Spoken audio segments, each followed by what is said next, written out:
The battering ram.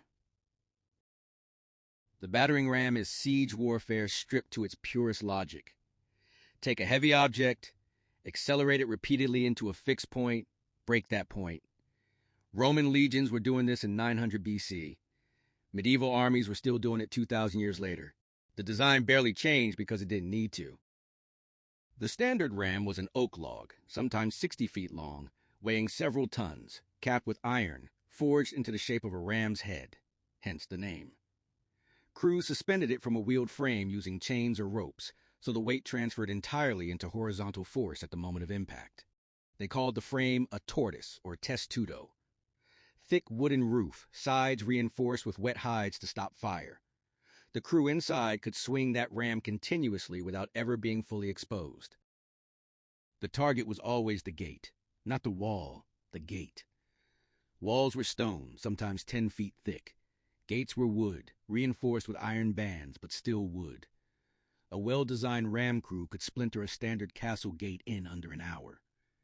The defenders knew this. They'd drop a portcullis, an iron grate, behind the wooden gate as a second barrier. Some castles had 3 successive gates. The attacker had to breach all of them. The counter was simple. Drop things on the crew. Boiling water, hot sand, worse than water because it got inside armor and couldn't be shaken out. Rocks, fire. The testudo frame absorbed a lot of this. Not all of it. The scaling ladder. The scaling ladder is the most desperate tactic in medieval siege warfare, and also the most common. It requires almost no technology. 2 poles, a series of rungs, and enough men willing to climb into arrow fire. The ladder's fatal problem is geometry. A man on a ladder can only move vertically. He can't dodge. He can't shield himself effectively. Every defender on the wall above him has full angle on him at all times. A single archer positioned correctly could hold a ladder indefinitely. And then there's the fork. Defenders kept long forked poles specifically to catch the top of scaling ladders and push them sideways. One man with a fork could send 10 soldiers falling 30 feet in under 3 seconds. The ladder then had to be repositioned, the dead cleared, and the whole sequence repeated. So why use it? Because it was cheap, fast to deploy, and when you had numerical superiority, it worked through pure attrition. You didn't need every man to make it over the wall. You needed one. One man on the rampart could open a gate from the inside. The 1066 Norman invasion of England relied on just this kind of breach. Overwhelming pressure at multiple points until one succeeded. The math was brutal. Historical casualty rates for ladder assaults ran 30 to 50% in the first wave. Commanders accepted this. Men were cheaper than siege engines. The siege tower. The siege tower solved the ladder problem by moving the high ground to the attacker. Instead of climbing a ladder into arrow fire, soldiers advanced inside a wooden tower that matched or exceeded the height of the castle wall, then dropped a drawbridge directly onto the ramparts. These structures were enormous. The towers used at the siege of Jerusalem in 1099 stood over 50 feet tall, wide enough to carry dozens of soldiers per floor, with multiple levels of archers providing suppressive fire as the tower rolled forward. They moved on wooden rollers or wheeled frames, pushed by crews of hundreds. The engineering challenge was the approach. The castle defenders would dig ditches specifically to stop towers. Fill the ditch first, then advance the tower. The Crusaders at Jerusalem spent days filling the trench before the tower could move. Defenders also targeted the tower itself with fire. Greek fire, burning pitch, anything to catch the dried wood. Tower crews responded by covering the exterior with fresh animal hides, still wet and slick, which resisted ignition long enough to close the distance. When the drawbridge fell, it wasn't a dramatic moment of glory, it was chaos. Men poured across a narrow wooden bridge, 3 stories in the air, into defenders who'd been fortifying that exact point. But it worked. Jerusalem fell in 1099 after the tower breach. The trebuchet. The trebuchet operates on a principle so simple it's almost insulting. A long arm, a heavy counterweight on one end, a sling with a projectile on the other. Drop the counterweight, the arm swings, the sling releases at the precise angle of maximum velocity. Repeat every 3 to 10 minutes. The largest trebuchets threw stones weighing 300 pounds over 300 yards with extraordinary accuracy. Warwolf, built by Edward I of England for the 1304 siege of Stirling Castle, was so large that the Scottish garrison reportedly asked to surrender before it was even fired. Edward refused. He'd built the machine. He was going to use it. Accuracy came from consistency. Same counterweight, same projectile weight, same release point. The trebuchet hit within feet of the same spot on every shot. Siege engineers would systematically target the same section of wall, shot after shot, until the cumulative impact cracked the mortar, loosened the stones, and eventually collapsed entire sections. This could take days or weeks. Edward's siege of Harlech Castle in 1294 involved sustained trebuchet bombardment lasting over 2 weeks before the outer wall was breached. Ammunition wasn't limited to rocks. Defenders' heads were returned over the walls as psychological weapons. Dead horses were launched to spread disease inside. On one documented occasion during the Sixth Crusade, barrels of burning pitch were thrown to ignite structures within the fortification. The fall of Constantinople, 1453. For over 1,000 years, the walls of Constantinople had never been successfully breached by a ground assault. 3 layers of fortification, a 60-foot moat, walls 15 feet thick and 40 feet high. The city repelled 23 sieges across its history. Mehmed II ended this in 54 days, using a single weapon that made every prior defensive calculation obsolete. A cannon 27 feet long, capable of firing stone balls weighing 1,200 pounds.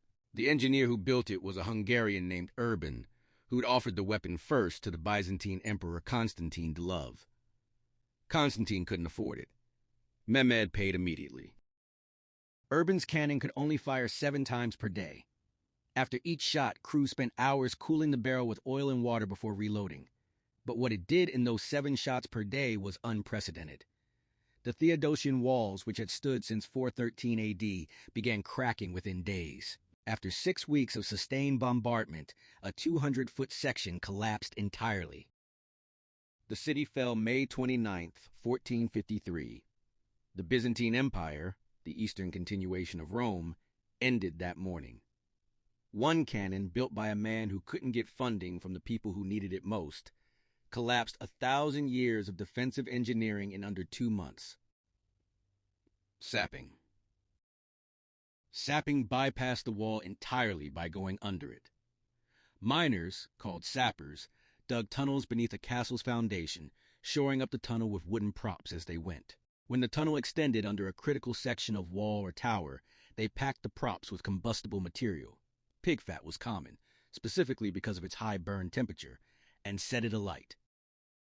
The props burned through, the tunnel collapsed. The ground above collapsed with it. At the siege of Rochester Castle in 1215, King John's engineers successfully mined beneath the southeast tower. When the props burned, the corner of the tower dropped, splitting the entire structure vertically from foundation to battlements. Rochester's garrison retreated to the remaining half of the castle and held out for weeks longer. But the principle was proven. Even the heaviest stone fortification had a vulnerability below ground. Defenders countered by digging their own tunnels to intercept the attackers underground, countermining.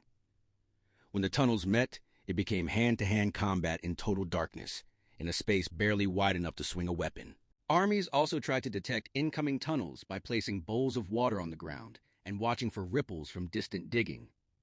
Some accounts describe using drums as vibration detectors. A castle built on solid bedrock was immune to sapping. This is why site selection, specifically rock outcroppings, was the primary strategic consideration in castle construction from the 12th century onward. Biological siege. The most documented instance of biological siege warfare in the medieval period is Kaffa, 1346.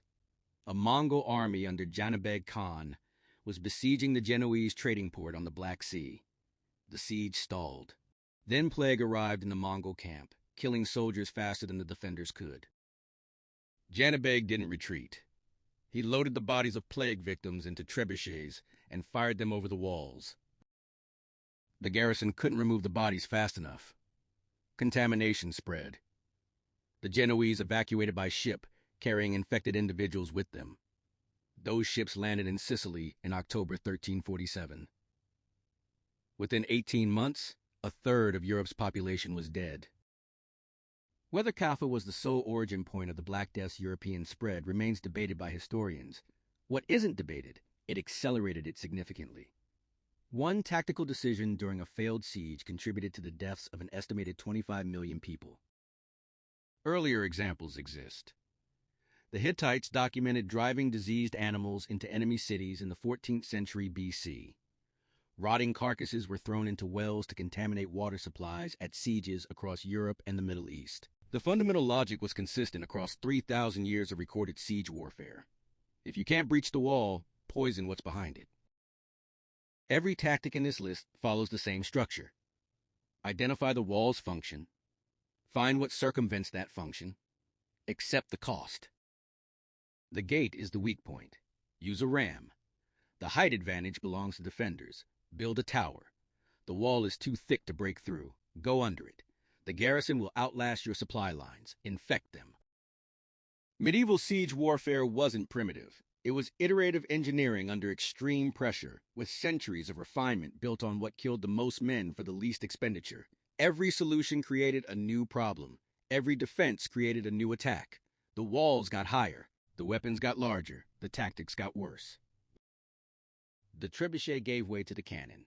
The cannon gave way to artillery. The principle never changed. If you like this video, subscribe for similar ones, or leave a comment to suggest another topic.